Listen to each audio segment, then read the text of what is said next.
കേന്ദ്ര സർക്കാരിന്റെ തൊഴിലാളി വിരുദ്ധ നയങ്ങൾക്കെതിരെ കർഷക തൊഴിലാളി സംയുക്ത സമരസമിതിയുടെ ആഭിമുഖ്യത്തിൽ മലപ്പുറം GST ഓഫീസിന് മുൻപിൽ ജയിൽ നിറയ്ക്കൽ സമരം നടത്തി. സമരം കിസാൻ സഭ സംസ്ഥാന ജനറൽ സെക്രട്ടറി AK ദിനകരൻ ഉദ്ഘാടനം ചെയ്തു. മൂന്നാം തവണയും അധികാരത്തിൽ വന്ന മോദി സർക്കാർ കർഷകദ്രോഹ നടപടികളുമായാണ് മുന്നോട്ടു പോകുന്നതെന്നും രാജ്യത്തെ FCI ഗോഡൌൺ പോലും അദാനിക്ക് തീരെഴുതാനാണ് ശ്രമിക്കുന്നതെന്നും AK ദിനകരൻ ഉദ്ഘാടന പ്രസംഗത്തിൽ പറഞ്ഞു. നമ്മൾ പണം അടച്ച് ആ കേസിൽ നിന്ന് പോകേണ്ട ഒരു സാഹചര്യമാണ് വിത്ത് നിയമത്തിലൂടെ വരാൻ പോകുന്നത്. ഇത് വിദേശ കോർപ്പറേറ്റുകൾക്ക് ഇന്ത്യ രാജ്യത്ത് കടന്നു വരാനും ഇന്ത്യയുടെ കൃഷിയിടങ്ങളിൽ കൃഷി ഇറക്കാനും അവർക്ക് താല്പര്യമായ ഉള്ള ഉൽപ്പന്നങ്ങൾ ഉൽപ്പാദിപ്പിക്കാനും അത് സംഭരിക്കാനും അതുപോലെ തന്നെ വിതരണം ചെയ്യാനും വില നിശ്ചയിക്കാനുമുള്ള അധികാരം കേന്ദ്ര ഗവൺമെന്റ് ഈ കുത്തക കമ്പനികൾക്ക് നൽകുന്നതിന്റെ ഭാഗമായിട്ടാണ് ഈ നടപടി സ്വീകരിച്ചിട്ടുള്ളത്.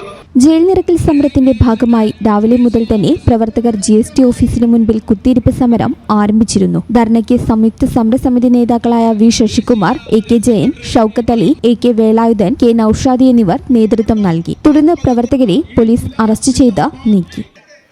ഈ ചാനൽ ന്യൂസ് മലപ്പുറം.